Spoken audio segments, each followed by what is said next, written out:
শীতকাল মানেই নলেন গুড় বা খেজুর গুড়। এই খেজুর গুড় দিয়ে কত রকম যে মিষ্টি তৈরি হয় তার কোনো শেষ নেই।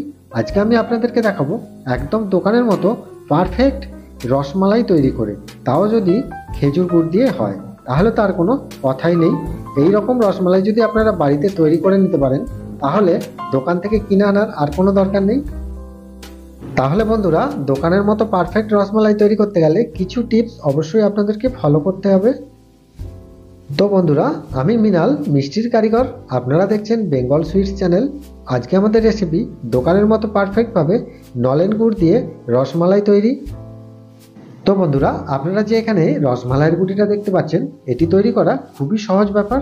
আপনারা আমার চ্যানেলে গিয়ে যদি নলেন গুড়ের রসগোল্লা তৈরির ভিডিওটা দেখেন তাহলে কিন্তু বুঝতে পারবেন যে নলেন গুড়ের রসগোল্লা তৈরি আর গুটি তৈরির মধ্যে কোনো তফাৎ নেই, একই প্রসেসে তৈরি হয়। এটা শুধু তফাৎ হচ্ছে একটাই, যে সাইজটা ছোট আর বড়।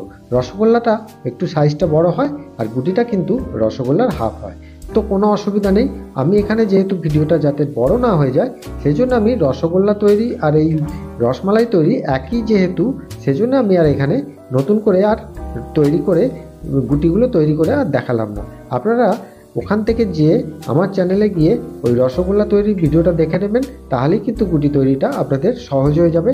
আর এছাড়াও আমি ডেসক্রিপশানে এই রসগোল্লা তৈরির ভিডিওটা দিয়ে রাখবো, ওখান থেকেও আপনারা দেখে নিতে পারেন, কোনো অসুবিধা নেই। খুবই একটা সিম্পল ব্যাপার। প্রথমে আমরা রসমালাইয়ের জন্য দুধটা রেডি করে নেব।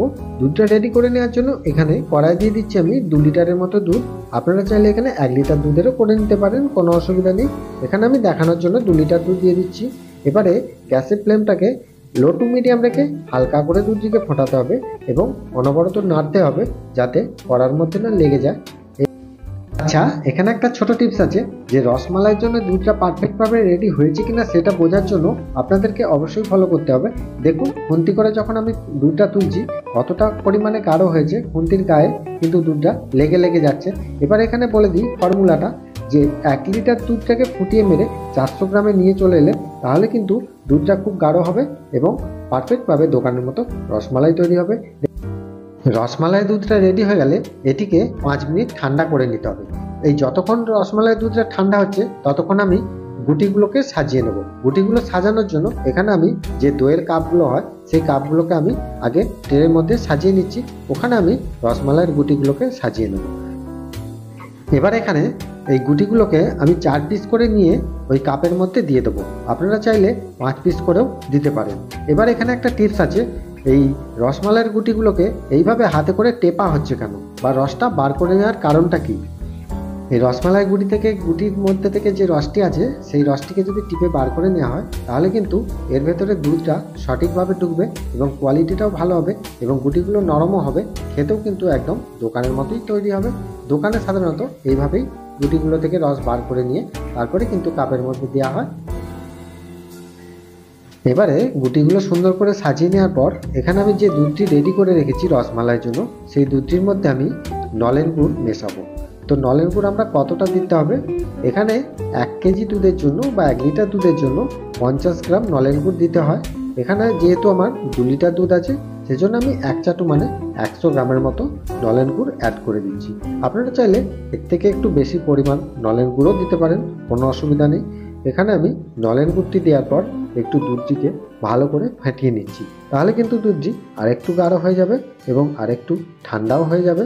এই অবস্থাতে ভালো করে ফাটিয়ে নেওয়ার পর এবারে আমরা ওই কাপগুলো যে সাজিয়ে রেখেছি ওই কাপগুলোর মধ্যে দুধটিকে আমরা তুলে ভালো করে দিয়ে দেব।